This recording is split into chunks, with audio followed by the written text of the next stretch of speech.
ఫిరాయింపు ఎమ్మెల్యేలకు ఎంపీటీసీ ఎన్నికల్లో గుణపాఠం చెప్పాలని కేంద్ర మంత్రి కిషన్ రెడ్డి అన్నారు. ఫిరాయింపులపై మాట్లాడే నైతిక హక్కు బీఆర్ఎస్ కాంగ్రెస్ పార్టీలకు లేదన్నారు.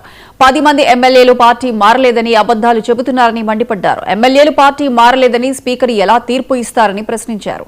బీఆర్ఎస్ కాంగ్రెస్ పార్టీలకు రాజ్యాంగం అంటే గౌరవం లేదన్నారు. రెండు పార్టీలు కలిసి తెలంగాణను భ్రష్టు పట్టిస్తున్నాయని ఆగ్రహం వ్యక్తం చేశారు. ఈరోజు ఫిరాయింపులను ప్రోత్సహించినటువంటి కాంగ్రెస్ పార్టీ అదేవిధంగా బీఆర్ఎస్ పార్టీ ఈ రెండు పార్టీలకు కూడా తగిన గుణపాఠం నేర్పాలి.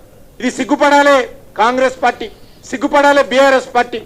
గతంలో కూడా మనం చూసాము, కేసీఆర్ ముఖ్యమంత్రిగా ఉన్నప్పుడు మన జిల్లాలో మరి ఏ రకంగా మరి కాంగ్రెస్ పార్టీ నుంచి గెలిచినటువంటి వాళ్ళు బీఆర్ఎస్ లో చేరారో మనం చూసాం. కనీసం ఎమ్మెల్యేలకు రాజీనామా చేయకుండా మంత్రి పదవిలో కొనసాగినటువంటి నీచమైనటువంటి చరిత్ర ఈ రెండు పార్టీలదని సందర్భంగా మనం చేస్తున్నాం. ఈ రెండు పార్టీలకు రాజ్యాంగం అంటే గౌరవం లేదు. ఈ రెండు పార్టీలకు పార్టీ ఫిరాయింపుల చట్టం అంటే మరి చిత్తశుద్ధి లేదు. అందుకే ఈ రెండు పార్టీలు ఈరోజు తెలంగాణ రాష్ట్ర రాజకీయాలను భ్రష్టు పట్టిస్తున్నాయి. ఏ పార్టీ అధికారంలోకి ఉంటే ఆ పార్టీలో చేరే సాంప్రదాయము ఈరోజు ఉన్నది.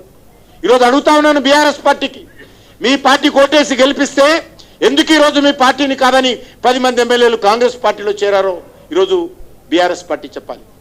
ఈరోజు ఓటు అడిగేటువంటి నైతిక హక్కు బీఆర్ఎస్ పార్టీకి లేదు. గతంలో కూడా కాంగ్రెస్ పార్టీ ఏ రకంగా 10 మంది ఎమ్మెల్యేలను ఈరోజు బీఆర్ఎస్ వాళ్ళని చేర్చుకొని ఈరోజు అంటా ఉంది వాళ్ళు చేరలేదు, వాళ్ళు బీఆర్ఎస్లో ఉన్నారు. ఏ రకంగా స్పీకర్ గారు ఆ రకంగా తీర్పిస్తుండో తెలంగాణ ప్రజలకైతే అర్థం కాదు. స్పీకర్గా ఉన్నటువంటి వ్యక్తి చాలా న్యాయబద్ధంగా ధర్మబద్ధంగా వ్యవహరించాలి, రాజకీయాలకు అతీతంగా వ్యవహరించాలి. సుప్రీంకోర్టు ఇచ్చినటువంటి ఆదేశాలను తూచా తప్పకుండా స్పీకరు మరి ఈరోజు అమలు చేయాలి.